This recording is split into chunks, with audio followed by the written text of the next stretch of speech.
Hi guys. Oh my gosh, I just hit the mic. Okay, today we're doing a podcast. Not really. If I had a pod, guys, here's the thing.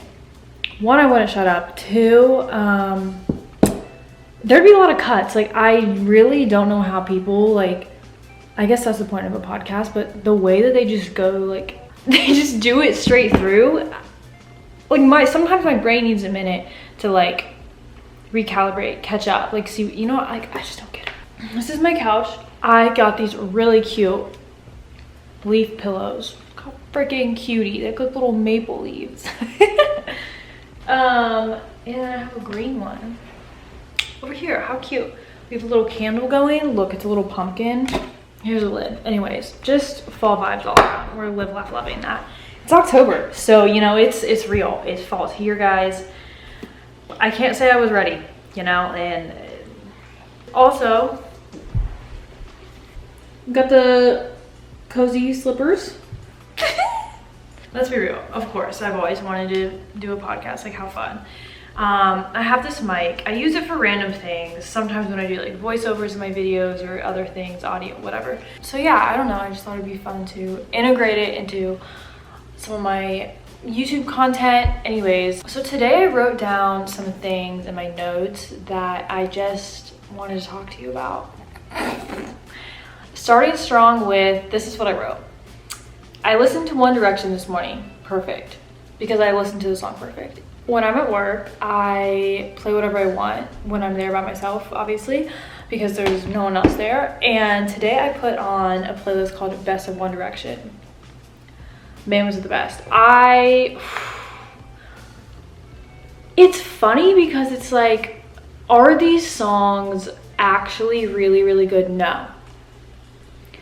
Love you guys, but no.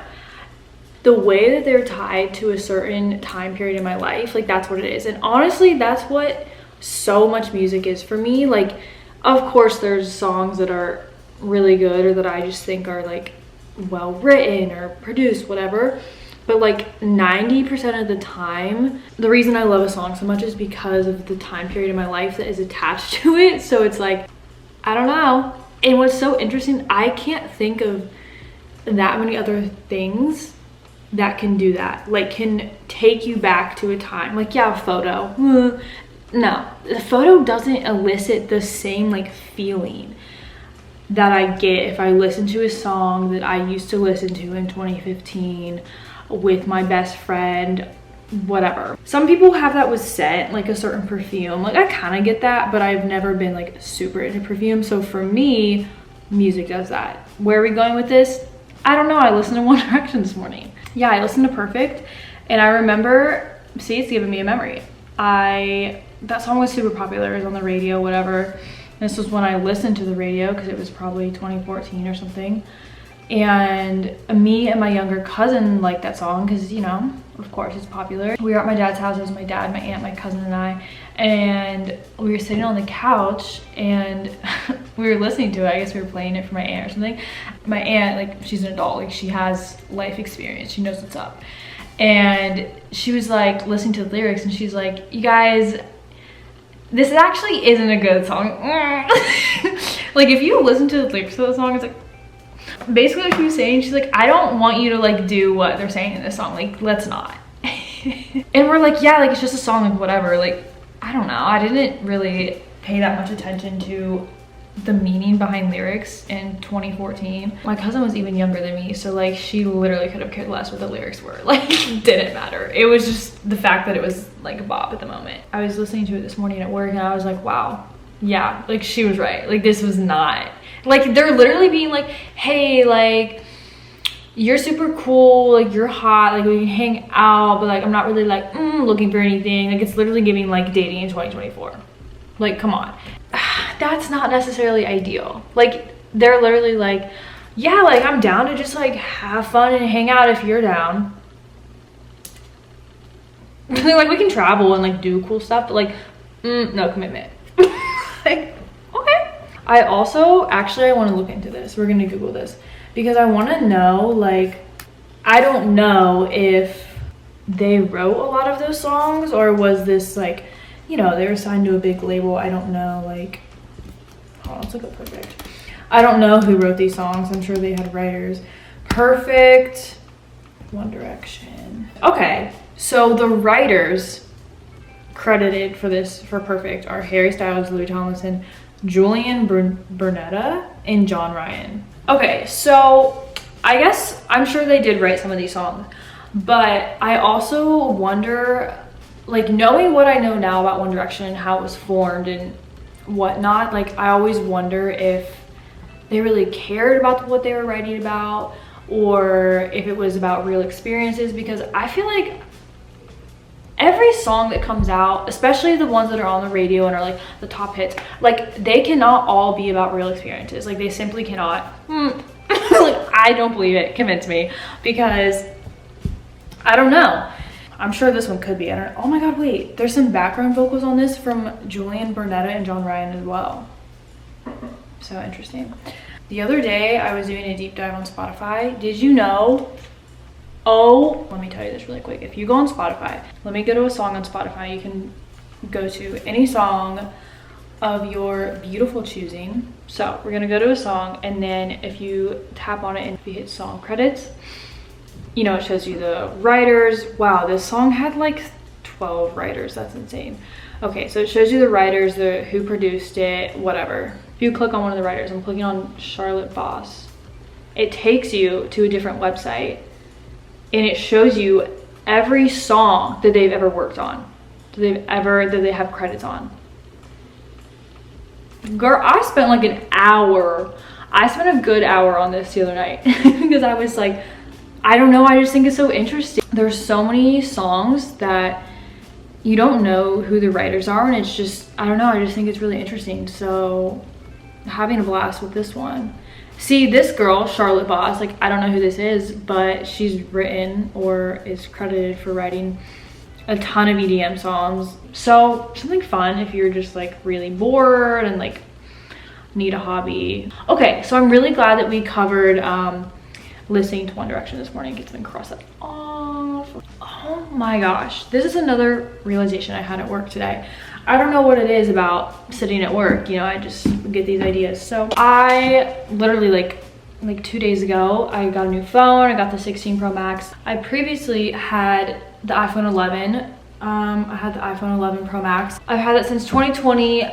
She was on her last leg, and I sincerely mean that. Like, my camera was broken since June. It took all my pictures blurry. It was driving me crazy. Like, if you bring in your old phone to most carriers, like most of the big ones, Verizon, AT&T, whatever, they'll give you credit, like, to trade in. You know, I bring in my phone. I already looked online. I knew I wasn't getting a lot of money. So basically, iPhone 12 and up, like through the 15, got $1,000 credit.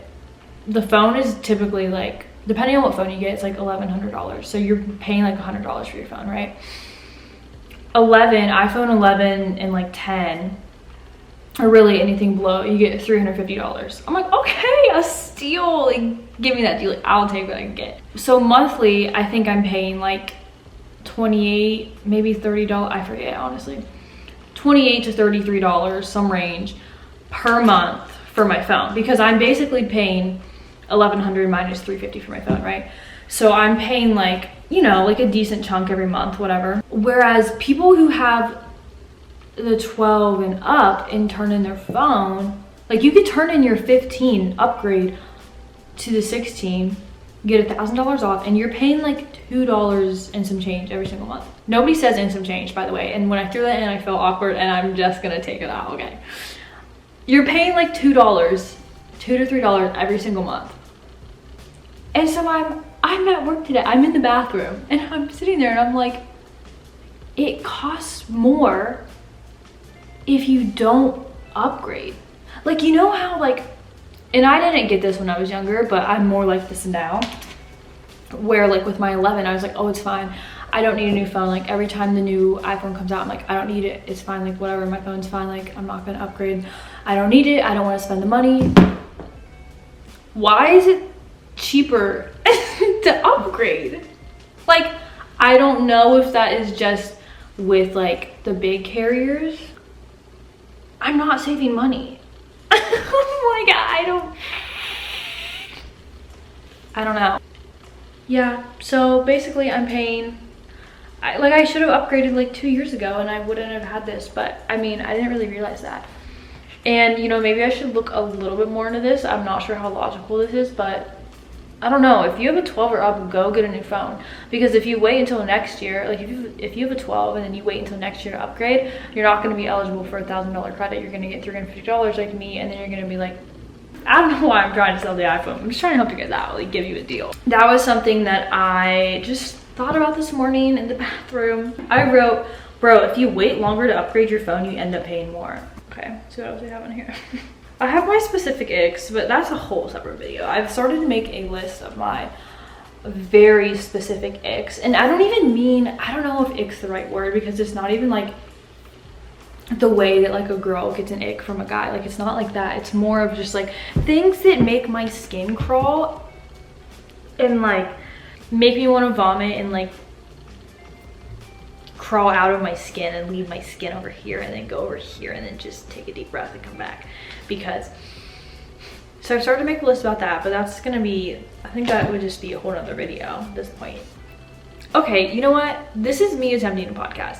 This is like a pre-run. This is like a just a little practice run, you know, just testing it out, testing the waters. Like, are we comfortable with the mic? Like, how are we feeling with her? Personally, I do really like the sound quality of this mic. However, it feels like it's 20 pounds. It's kind of massive. I wonder if it comes out of the sand. Dude, no way. Oh my gosh. Oh, wasn't plugged in all the way, that's awkward. You know what it is? You know why I think people like doing podcasts? One, people like to hear themselves talk. But two, I think that they like holding a microphone. I'm talking about myself as well, like literally not just other people. People like feeling important. And when you're standing, sitting, whatever, and you're talking to people and you're holding a microphone, you feel like the important one in the room, right? So like me holding this makes me feel like I have some sort of influence or power. Oh, baby wants to love me goodbye. See, now I have One Direction stuck in my head. Currently, another song that is literally terrible, Love You Goodbye. The lyrics, no. I can't listen to sad songs anymore. I used to listen to sad songs all the time. Like, I don't even mean like sad, like slow ballads. Just like, I can't even listen to like a pop song with sad lyrics. Like, I just don't even want to do it. Because I don't even want that, like, I don't want that lyric to be in my head. You know what I mean? Because, you know, whatever song you're listening to, at least for me, kind of like the mic at the stand. Like, whatever song I'm listening to, and I'm sure a lot of people do this, like I subconsciously start singing the lyrics in my head. So I don't even want to listen to things with like sad lyrics. I mean, of course, sometimes I still do, like songs inevitably like have sad parts sometimes, but I feel like more and more I just can't do it. It's just so noticeable. At least I can notice it more now, how it affects me, and I'm just like, I don't need that, because I can already cry pretty easily. So I don't need like some sad song or just even a sad line at all. So I don't know where I was going with that either. Oh, baby, won't you... Honestly, like 90% of what I listen to now is worship music, and then probably the other 10% is like EDM, and then maybe some like good vibes like Krongbin or like something chill. I don't know, I can't. I just feel better when I listen to songs with happier vibes, happier lyrics. I mean, I think that's true for everybody, but a lot of people just don't realize it, or they don't want to, which that's fair. I mean, I get that. I used to listen to depressing music on purpose, like all the time. Like in 2020, you know, I had a whole playlist to cry to. So I mean, I get it. I definitely get it. And if you're going through a hard time and there's songs that are like super relatable, like I get that too. So thanks for coming to my first podcast. I made my coffee in the beginning of this video and I drank it before I filmed. Thanks for coming to my first podcast, you guys. So excited. Sometimes I'm just in a talkative mood, and it's really only 1 week of the month that I'm talkative. The other ones, I'm pretty much, I don't know. Comment down below your opinion on the topics I talked about, and I don't know, maybe we have opinions in common, maybe we don't. We probably don't. Comment down below your thoughts on One Direction. Comment down below all your thoughts. I hope you guys have a beautiful day and or evening, wherever you are. And yeah, bye guys.